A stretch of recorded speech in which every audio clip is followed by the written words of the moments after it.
Welcome into the Lucas podcast. Lucas Frankel alongside Mike Lucas. We missed the past couple weeks because of scheduling conflicts, but we are back. Aaron Judge hit number 60. Mike, I got to be honest with you. At the time of the home run, I was getting so much crap at work because I said, I don't give a flying you-know-what that he just hit number 60 because the Yankees are about to lose to the Pittsburgh freaking Pirates. And then you blink, they have the bases loaded. And I said, pinch it for Giancarlo Stanton. And what does he do? Hit a game-winning walk-off grand slam.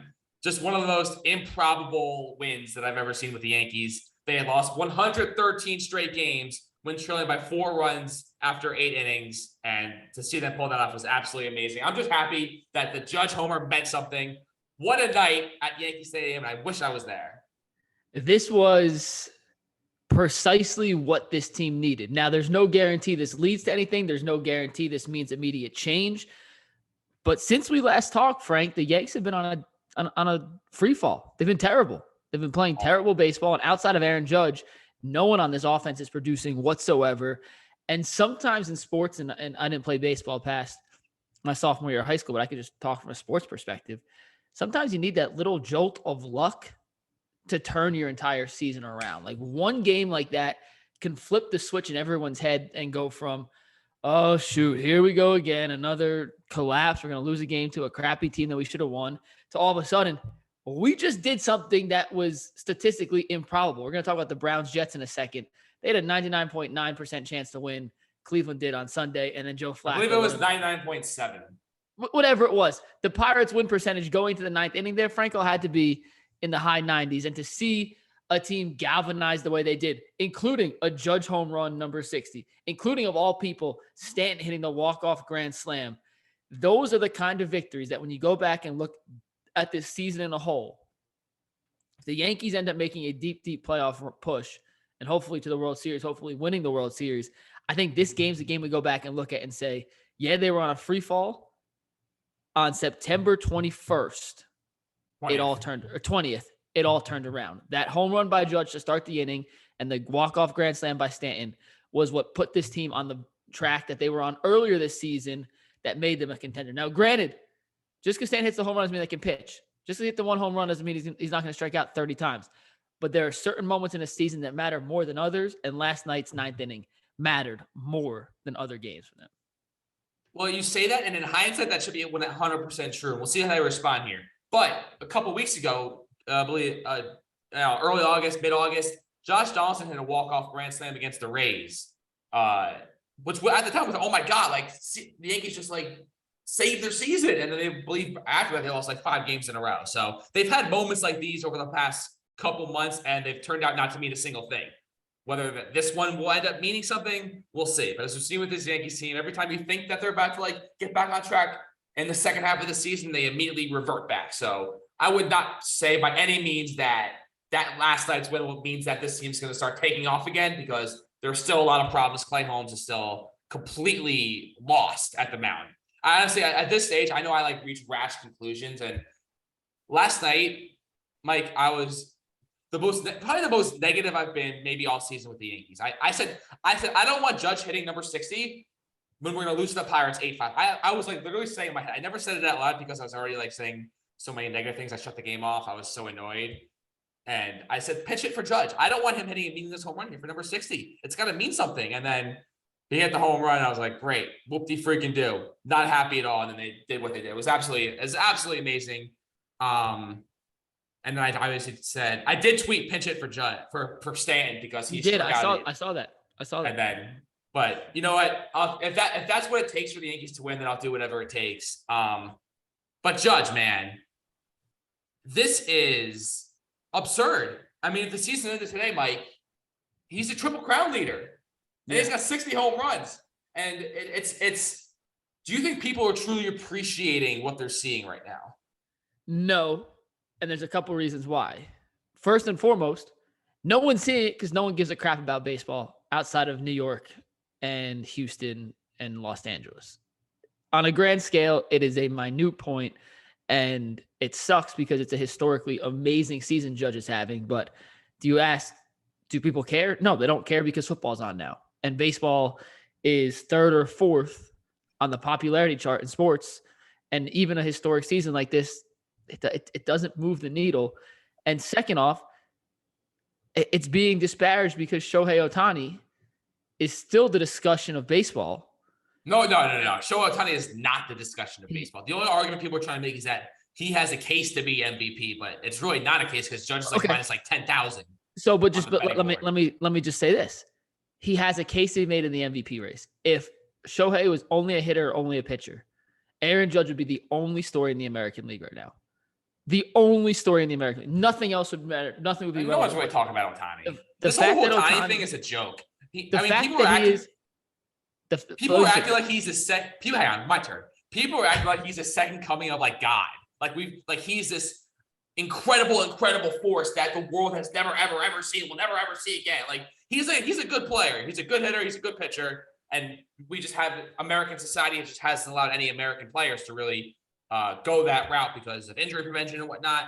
And if society allowed that to happen, you would see Mike Trout, be a hitter and a pitcher. You would see Bryce Harper be a hitter and a pitcher. Like you would see a lot of these other players doing it, but because of the way American society is, you just don't see it. And Japanese society allowed Shohei Ohtani to do both. Give that a chance, and he's getting the opportunity to show it, and it's working for him. So. But he is a great player and he can do a lot of different things, but to act like he is just this otherworldly godlike figure, I think it's a little excessive. That is not what I'm saying. My point is that in any other circumstance, when take Shohei Ohtani out the equation, Aaron Judge is the only story in baseball that matters right now. But because Shohei is doing things that for right or wrong reasons, we don't see consistently, that is taking away some of the shine of what Judge is doing. That is my point. Judge is the MVP. He should win the MVP. He will win the MVP if you believe any of the betting trends. What'd you say? He's a minus 1,000 to win the MVP. Let me check the latest odds, but I checked earlier in the weekend. He was minus 6,000, and if you're looking at the board right now, it actually went down to minus 5,000. So I don't know why. I can't even think of a plausible reason why that would have gone down because he's only done 3 home runs in the last 2 games. But yeah, and it's the triple again with potentially winning the Triple Crown and breaking Roger Maris's home run record. I mean, my God. But you see my point though. That the only reason it's not getting more attention is there are other things to talk about. No. It's not getting more. It's not even about that. It's not getting maybe as much attention as maybe it should, is because baseball is not it's not the NFL, and people and the NFL is just no one cares everything. About no one cares about it. It's it has the reality. But I think people do care. Like ESPN starting tonight, I believe, is breaking in every single Judge at bat until he gets to 63. So they are interrupting their programming until Judge hits 63. So, you used to see that back in the day with Bonds and McGuire and Sosa when they were on their chase. So it is cool that, we're seeing that again. I mean, I feel like. Well, let me ask you this though. Do people care about baseball or do they care about Aaron Judge? Well, yeah, they want to see. I argue they care about Aaron history. Judge, not baseball. But they're intertwined though. They're not Are they? one or the other. Yeah. Then why don't they put every game on ESPN if you want to promote the game and not just Aaron Judge? Well, all right. You want to get in the super. We have this argument every day on the show because we want to talk more Guardians, and all our metrics people say don't talk Guardians. As soon as you talk Guardians, you lose viewers. And the Guardians are the most fun team in baseball right now. They're in first place when no one thought they'd even compete for a wild card spot. And we can't talk Guardians more than 10 minutes without. So you guys don't mention the Guardians in the Ultimate Cleveland Sports Show. No, we do daily, but it's a 10-minute block towards the end of the show. We're an hour and a half Browns, 10 minutes Cavs, 10 minutes. And you go through our YouTube clips, Frank. If we post a Guardians clip, it gets 1,500 views. We post a Browns clip, it gets 10,000 views. The numbers back it up that the interest in baseball you have your diehard core, but your generic sports fan is not coming to baseball. They're coming to baseball for Aaron Judge. They're coming for Ohtani. The Guardians have no one on the team that they're coming for. And I don't think it's a baseball thing that people are interested in. I think it's a Judge thing. All right. Well, and it sucks. More or less, listen, I'm not going to get super worked up about it. I care about Aaron Judge, and we'll see if he resigns. I'm not really worried about that too either right now. I just want to see the Yankees win the World Series. What does your gut say right now? Gun to your head. Is Aaron Judge a Yankee next year? Yeah. They can't screw this up. The amount of marketing, the only way, Mike, that I don't see it, that I could potentially see an avenue where he doesn't return to the Yankees is if Steve Cohen offers him $100 million more than every other team, just to stick to the Yankees. And Judge is like, man, I really cannot pass this up under any circumstance. The Yankees would match. I don't think there's a number that any other team could throw out there that the Yankees would. But Steve Cohen's got money that no other owner in baseball has. True. And And Steve Cohen is, he's one of the richest people, not in just in baseball, but like in the world. In the world, yeah. And That's fair. I didn't think of that. And then it comes to a situation where like, oh, you want to offer him $1 billion? Guess what? I'm going to $2 billion. Like, obviously, it never will get. Who knows? Maybe it will never get to the B word or even close to it. Maybe $500 million max, 500 million. But Steve Cohen just got 440 offered. $500 million is not totally crazy. Yeah, over like 15 years though. Judge will get like 8 to 10 years, so it's much more higher AAV. But Steve Cohen, moral of the story is Steve Cohen has the means and the pockets to say, oh, you want to offer him that? Well, guess what? I'm going to quadruple it. And so he can do that. Will he do it? Will he, use his fandom and bitterness to really stick it to the Yankees and do that? That remains to be seen with Judge actually, we'll see. But my gut says that he'll be a Yankee. But my main focus right now is the World Series. By the way, the fan who got that 60th home run ball traded it in for a few autographs. What an idiot. What an absolute idiot. You go to the game. That is a lottery ticket. Maybe 60 is obviously not going to be as worth as much as 61 or 62, but if you're lucky enough to get one of those baseballs the next few nights at Yankee Stadium, I mean, first of all, you get it and you got to like tuck it in. You leave the stadium immediately. And you got to wait for the security guys to like escort you out of the stadium. And then you milk that ball for every little penny it's worth. You got to it's $1 million baseball. I don't know about $1 million. It's at least a couple $100,000 plus like season tickets for the rest of your life. Like you can't wait. Do you give it to Judge or do you sell it? I would try to bargain with Judge. I would be like, re-sign with the Yankees and it's yours. And if I don't get a yes, guess what? It's mine. Or you really want this ball? $3 million. I love you so much. That is the most classic Frankel line of all time. I would say I don't want the money. You can't, Judge, you keep all your money. You're going to be so rich soon. Don't want any of your money. I just want you to re-sign. You got to promise me right now you'll re-sign with the Yankees. You have the ball. And if he can't do that, then he can pay me $5 million for the ball. Or anything over $1 million. Yeah, honestly, it's. I'm not going to be one of those people who's like super like, here, it's yours, take it. I'm so happy you're here. Screw that. Franco, you and I work in sports TV. $1 million is the next 10 years of our life if we're lucky. 15 at this rate. I ain't giving up one baseball for 15 years of my life. That cash is going straight to the bank. Yeah. All right. Enough of the Yankees. They lead the AL East by 5.5 games entering today. And would have been like I said, a horrible loss if they had lost on Tuesday. Their lead would have dropped to 4.5. They have a big series with Toronto coming up on Monday in Toronto. So every win here is just massive. Magic number for the division down to 10. As for the other team in Cleveland, the Cleveland Browns lost to the Jets. Mike, I wasn't even excited. But what a complete catastrophe for the Cleveland Browns to be up 30-17 over Joe Flacco, who up until that point had basically done absolutely nothing the whole season.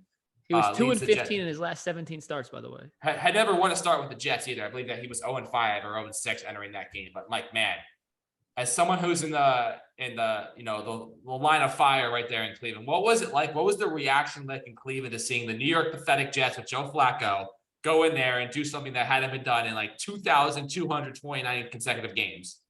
And the last team to do it was the Browns, coincidentally, back in 2000 against the Bears. But it was. I think Jay Crawford said it best on our show Monday. The only thing he could do is laugh. He was so emotionally drained, and they've been hurt in so many different fashions that this one stung, but all he could muster up was a little chuckle. And to see everyone come in on Monday and be as demoralized as they were. I mean, Frank, the Cleveland media is not very mean. It is not New York. It is not Philadelphia. It is not Boston. These guys treat these athletes and coaches with a lot more leniency than some of these major markets do. And there were people calling for the defensive coordinator's head, the special teams coordinator's head, Myles Garrett for saying the fans shouldn't have booed at the end of that. Myles Garrett, shut up. You guys just blew a 13-point lead in a minute, 55 seconds. They have every right to boo.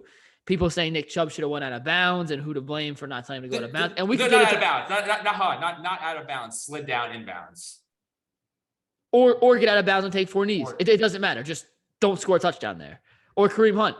Don't go out of bounds twice in the final drive to stop the clock. Or Amari Cooper. Catch an onside kick. Or Jacoby Brissett, don't throw the interception. Or Denzel Ward, don't blow that coverage. Or Grant Delpit, don't go.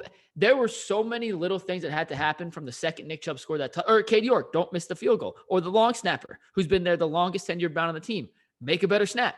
So many little things had to happen, Frank, in that final 155 of game time for the Jets to be able to win that game, that it's hard to pick one that is more crucial to the entire component of than the rest. But it was a collapse of epic proportions, and I want them to win while I'm here because it's good for business.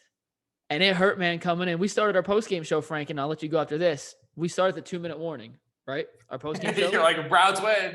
Did you see it?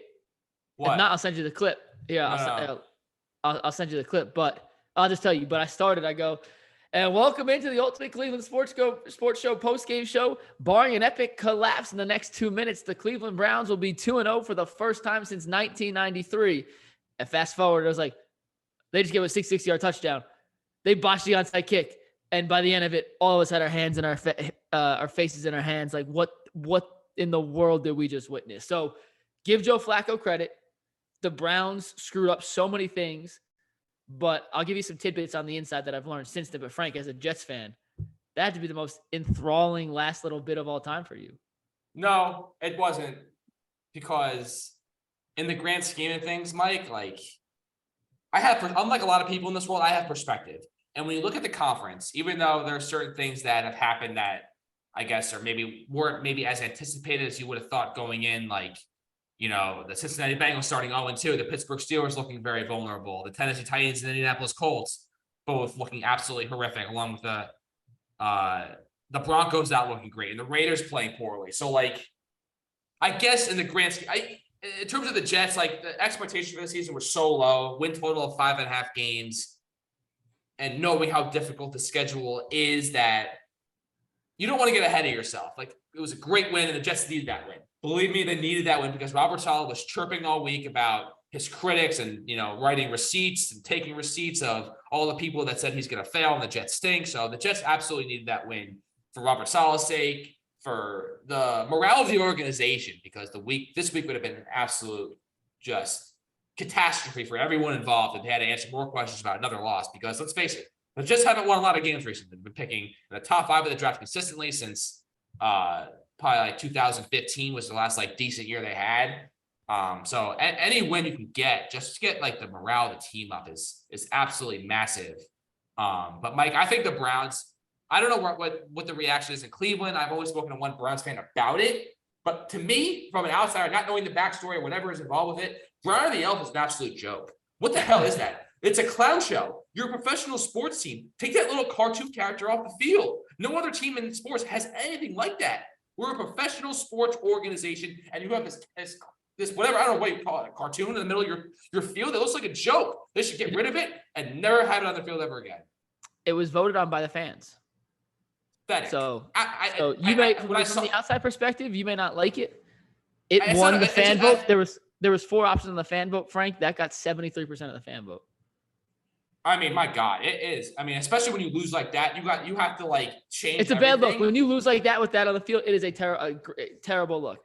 Do fans care about? Is that a talking point? They should retire Brian the Elf.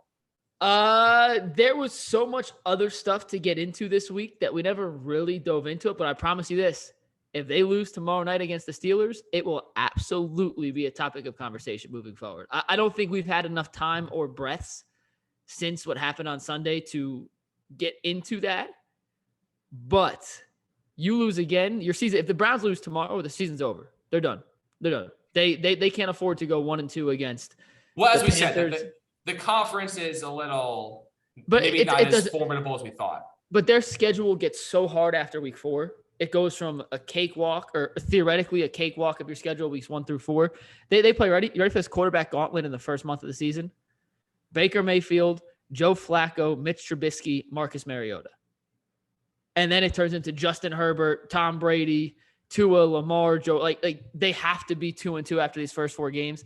Ideally 3-1 to have any shot to be in the playoff hunt when Deshaun Watson comes back around. But yeah, man, it was demoralizing. I'm looking at Brown Stadium right now, Frank, and on Sunday, from Brown Stadium to my house and back 10 blocks that way. It's all a giant tailgate. It was one of the coolest things I've ever seen in my entire life. And I got dinner with a friend after the game, after a post-game show, and people were still tailgating coming out. And just the look of somber and like, oh, shoot, here we go again on everyone's face is something that I've seen from you specifically as a Jets fan. And I saw a lot as an A&M fan down in College Station for those years. And it's just, it feels like wherever I go, man, my teams can't catch a break that I cover. Like they may be decent, but they're never. I mean, A&M beat Alabama, and they finished the season 8-4. They have moments of high, like beating the Panthers in week 1, but then they do that. So it was demoralizing. And I just want to ask you, Frank, in your opinion, what was the biggest play in that collapse? Because I got some tidbits on how the Jets were able to score so many points late. I mean, there were a million plays. I mean, obviously the first break was Nick Chubb giving them more life, but giving them at least a chance to come back in the game. That was the first one. The second one was Corey Davis being left with no one within 20 yards of him. So you want to know what happened on that, by the way? Oh, it was some miscommunication with Delpit or whatever. It was actually all we had Tyvis come in today, and Tyvis, who played with the Browns and for Joe Woods, broke it down. Apparently, the formation they were in, everyone had to check. It was really good. I'll send you the link. Tyvis did a great job breaking it down for us. But they were in an empty back formation, which caused some check in the secondary. And Delpit checked to Johnson. Johnson checked to Newsome. They went back and forth, and neither Ward didn't hear him or wasn't listening. So Denzel played cover 2. Everyone else played cover 3. And Corey Davis ran 30 yards behind everybody. Simple miscommunication. But it wasn't Delpit. That's all on Ward. Delpit screwed up on the Garrett Wilson touchdown. And Garrett Wilson is unbelievable, by the way. By the way, best Jet receiver since 2010 Antonio Holmes. He was awesome. What a beast. What an absolute monster. I am so excited. Like, there are a few things to be truly excited about the Jets. It looks like, and who knows, I'm usually wrong with these things. Like I said pinch hitter on Carlos Stanton last night, and he hit a walk-off grand slam. Garrett Wilson looks like an absolute grand slam receiver. Best receiver for the Jets since if you don't remember 2010 San Antonio Holmes. Last time the Jets won a game in Cleveland, I believe, was that 2010 game in overtime with, I believe, 6 seconds to go. Sanchez hits Antonio over the middle, and he danced into the end zone and doing the airplane. It was truly special. But I haven't seen a Jet receiver play this well and look this explosive since. So hopefully Garrett Wilson can continue doing that. Just got the Bengals this week. I'm not going to get excited about the Jets until like midway through the season and I see they're in playoff contention, because I've just been, first of all, I'm in Yankee mode right now, and second of all, I'm not going to allow myself to get super, super excited about this Jets team yet. Flacco did look good, though. I know it's one game, but he did look good. The biggest adjustment that I saw, at least at the end of the maybe he's better in a 2-man situation where he just knows that he's got to get rid of the ball, because when he holds the ball and I saw during all those plays, he was just there, it was quick, and that's the way he's got to play, because he has no mobility, and the Jets offensive line is not, super intact right now with, a lot of shuffling. Becton and Dwayne Brown both out for. They did a good job, though. Did a good job. I mean, a good win. Hopefully it means something. The Jets just haven't had a lot of meaningful wins in a while. Let's move on to the Giants, baby. New York Football Giants. They're 2-0. And Mike, and listen, there's 2 avenues to sort of look at this. The first one is that the Giants haven't had a lot of winning of late, and it's sort of like the Jets. You win games, you build the morale of the team. But the negative side of this is, like, Daniel Jones is not leading the Giants to anything like that you want to get to. I mean, the Eagles look like an absolute juggernaut right now, even without Dak Prescott. The Cowboys, they just beat the Bengals. That Monday Night Football game, I think, is going to tell a lot about what the season holds for both teams moving forward. But I think the last thing you want for the Giants, like, as much as you want to win games to be competitive, Daniel Jones has got to go. No matter how many games they win, like, I don't know what more you need to see. He is not a player that's going to win you a Super Bowl, and B, probably get you very far in the playoffs. And that's fine. Who are you going to go to this year? I mean, you might as well just let him ride out, see what you got, and if he finds but how many wins does he have to win in order to guarantee he's on the team next year? He doesn't. I think he's gone no matter what. But no matter what. So let's say they make it to the divisional round of the playoffs. We just saw the 49ers bench Jimmy Garoppolo after making the NFC Championship and virtually going to the Super Bowl if his teammate didn't drop an easy interception. I mean, I think the proof is in the pudding with some guys. Winning is a quarterback stat. It's not necessarily an indication of how good a guy is. The rest of the team can be great. And let's be honest, The Giants are 2-0 because they've played two crappy teams so far. And they could be, and they could very well end up being 4-0. They could very well 4-0, and they very well could have been 0-2 at this point if Randy Bullock or whoever the Titans kicker is makes that kick at the end, and if Baker Mayfield doesn't overthrow 17 wide open guys. Like it's a fool's gold 2-0, frankly. Let's be honest. I'm ecstatic that the team is playing as hard as it is. I'm ecstatic the defense looks confident. I think Dayball has balls of steel, and I love his attitude. But if anyone's saying the Giants are a good football team right now, like, you're lying to yourself, because they're not. They are a competent football team, which is something they haven't been in the final 2 years of the Joe Judge era and Pat Shurmur beforehand. But they're not good yet. Look at the talent on the roster. They have no talent. Like, Saquon's the only guy on offense that even remotely scares you. And they've scored 21 points on a 2-point conversion late in the opener, and then 19 in the second game. They scored 40 points in 2 games. Daniel Jones is Daniel Jones. He's going to make some really good throws. He's going to make some stupid turnovers, and he's a very average quarterback, but they are finding ways to overcome his lackluster play. And that's something they haven't done the last couple of years. And I think it's a big indication of A, this defense has a lot of young talent now. It's coming together. And B, it's only 2 games, but Dayball looks like a guy who can rally the troops and get them to play for him, which is, it's fun to watch as a Giants fan, because we just haven't seen that in 2-3 years. And I think Salah's the same way. I think the Jets do play for Salah. They didn't do that for Gase. And when you have a coach that your players will go to war for, I think there's a little more leniency when you win ugly. Have you seen the spread for the Dallas game? Do you know what it is? Isn't it the Giants like 2.5? Giants -1. I don't know. Was it a 2.5? Well, either way, right now it's down to 1. No. Giants -1 on Monday Night Football. In New York. And New Jersey. Well, yes. I have no idea what's going to happen in that game. All I know is that I picked up the Cowboys defense in fantasy because Micah Parsons is an absolute beast. He is an absolute terrorizer of the quarterback. And just take the he almost ended Joe Burrow's season last week. He might end Daniel Jones' season this week, because that dude's an absolute. He's probably going to win Defensive Player of the Year. Couple of notes around the NFL, Mike. The Indianapolis, this notion that Matt Ryan was just going to go to the Colts and they were going to be this juggernaut of a team I never bought into it. Like last year, I never bought into Ryan Fitzpatrick turning the Washington football team around. Matt Ryan has been finished since 2018. And the Indianapolis Colts have no chance to do anything with him as a quarterback. And it looks like the Jacksonville Jaguars of all teams are going to win that AFC South. I mean, what a turn of events. I like Trevor Lawrence. I think Doug Peterson was a great hire for them as a guy who's done some pretty terrific things with quarterbacks in his career. Look at Carson Wentz now. He's had 2 coaches to try and salvage his career. He's been terrible. And he wasn't great with the Eagles, but that one year he was an MVP candidate and led them, I think, 12-2 record, 12-4 record before. Well, people thought that was more about Frank Reich, because when Frank Reich left is when he really diminished with Philly. Well, look what happened when he went back with Frank Reich. I mean, Carson Wentz. I mean, if he really played that great last year, and Frank Reich was really, I need that Carson Wentz on my team, they wouldn't have made the Matt Ryan move. But Matt Ryan. That's what I'm saying. Frank Reich got him back in and said, "Holy crap, this dude is not very good." So I think maybe we owe Doug Peterson an apology and say, "Hey, that guy was better than we gave him credit for." But yeah, Matt Ryan's old. I think all these teams, if you have the option of trying to find a young guy or going to a guy at literally the last leg of his career, like, when's the last time Matt Ryan was a good quarterback?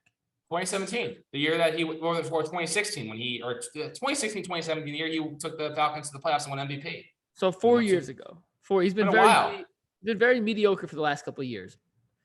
I just think teams who hitch their wagon to these old quarterbacks to be game manager types, like, sometimes they're just not good. And sometimes they worked for I think they were trying to go with a Matt Stafford. They were thought he may be like Matt Stafford. But Stafford was at least competent. Like, I'll look up Matt Ryan's numbers real quick. Ryan just has not been good for long enough that I don't understand. I feel like he's put up stats. I feel like in fantasy, like, he's been a productive player. Could be totally wrong, but I guess we'll just take a look at the numbers here. I got it right here. Hold on. So his MVP year, he threw 38 touchdowns, 7 picks, and 20 and 12. 2018, he had 35 and 7. 2019, 26 and 14. 2020, 26 and 11. Last year, 20 and 11. And all right, so he's actually been a little better than I thought he was, but I mean, 35. So he hasn't been great since 2018. He's been solid in 2019, 2020, and then last year he really started taking a dive down. First time since 2010 he failed to throw for at least 4,000 yards. Yeah, I don't know. So Whatever they're doing is an atrocity to offense because to get shut out by Jacksonville and damn near lose to Houston to start the season and need Jonathan Taylor's tremendous second half to tie it up. That's not a good sign for you moving forward. And then in San Francisco, what a break for the Niners that Trey Lance got hurt, because now you get to go back to Jimmy G, and they are so much better with Jimmy G. The 49ers might win the whole thing this year because Jimmy G is so much of a rock under Kyle Shanahan. And I was curious, to know, is it an unquestioned lock? No matter what happens this year, Trey Lance is the starting quarterback for the 49ers next year. Two things. A, do we know if Jimmy's shoulder is actually healthy? He's fully healthy. Because we didn't see a lot of him throwing in the training camp, and I was curious if that was a sign that he wasn't as healthy as the 49ers wanted us to believe. But B, is it a lock? It shouldn't be. My gut says it is because they were ready to do it after this year. Which made no sense. I never understood that. He's really I get the Mahomes taking over for Alex Smith thing, and obviously in hindsight, because Mahomes is just apparently he was absolutely destroying it in practice. So unless Trey Lance, I don't believe that I've heard that Trey Lance is lighting it up in practice like Mahomes. Everyone says he's inconsistent. That's the one word you hear from anyone who's been at 49ers training camp is inconsistency with him. And yeah, I mean, listen, I was shocked they made the move in the first place. I'm shocked they did it again. To me, it doesn't make sense as to why they would hitch their wagon to a guy who's played 7 games in 3 years now.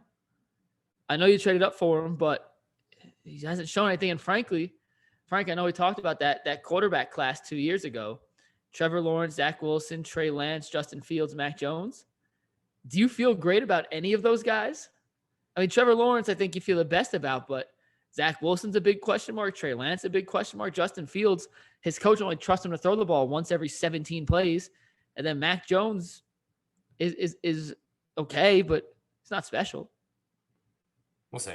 But the big thing I'm looking for later in the week, I think tomorrow or Thursday, Ben Simmons is going to appear on the JJ Redick podcast. And I actually subscribed to the podcast just so I could hear it, because I just want to hear what Ben Simmons sounds like, what his mentality is, just what his explanation is for everything that's gone on, because this is a huge deal. I don't know if you probably haven't listened to the latest Bill Simmons podcast, but they did a whole deep dive on the whole KD summer and how that whole thing's going to pan out and what's going to happen to Kyrie Irving, what his mentality is. But the whole wild card here is Ben Simmons. He is cures all the defensive issues the Nets could possibly have. He's 6'10", so he's a major, in terms of size and, guarding the other team's best player and all that stuff. So I am very, very interested to hear Ben Simmons speak. I haven't heard him speak since February. Literally haven't heard a word come out of his mouth. So I'm very, very, I guess I know him and JJ were teammates for the Sixers, so maybe that was the whole reason. They're very close.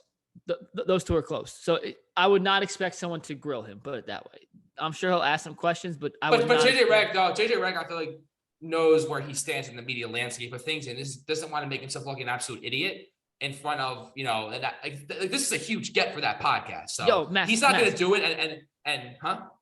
A massive get, but he's right. But I don't think he's going to take. I don't think he would, as much as him and Ben Simmons, maybe they may, sleep together every single night in their sleepovers or whatever, or stay in the same apartment, or do it, go out to dinner every night, go out for drinks, whatever, go to the carnival together. Who knows? Hold hands. Who knows? They can do a million different things together. But JJ Redick is not going to sabotage his, his outlook on his, podcast and credibility to just ask him softball questions, because then he's going to get destroyed. So I'm sure they had a whole plan in place about what he's going to say maybe to these questions, but the questions will be asked. And I think he gets some. I think you're going to get some answers, and you're going to leave saying, how did he not ask this, and this? Are you going to listen to it? Oh, hell yeah, absolutely. Do you listen to that podcast? They haven't done a podcast since July. I have. Well, yeah, I have. It goes on and off. He's good. I like JJ. Him and I forgot the guy. Tate is the guy he does it with. But it's a pretty good podcast. I like listening to JJ. He was tight with Simmons. I've been in situation. We have guys on the show who are, we're getting Chad Ochocinco on Friday because he's friends with Jay. And there's not questions we can't ask Chad, but it's like, all right, I'm coming on. You're my boy. There are certain topics that should not be brought up. So I'd be shocked if they didn't address some of the things you want to have answered, Frank. I'd also be shocked if they had a list of 50 hard-hitting questions that you demand answers to that he's going to get through. Well, they're gonna ask him about his. Well, if he doesn't get asked about his mental health on the podcast, then they're gonna ask him about it on a media day because it's gonna get brought up at some point. So he might as well. It's going to get brought up at some point. Yes. I would expect every question to be asked, whether Ben Simmons answers everything or how. My prediction is everything will be asked. How he handles them, how he answers them. That's the question because I think you'll see a lot.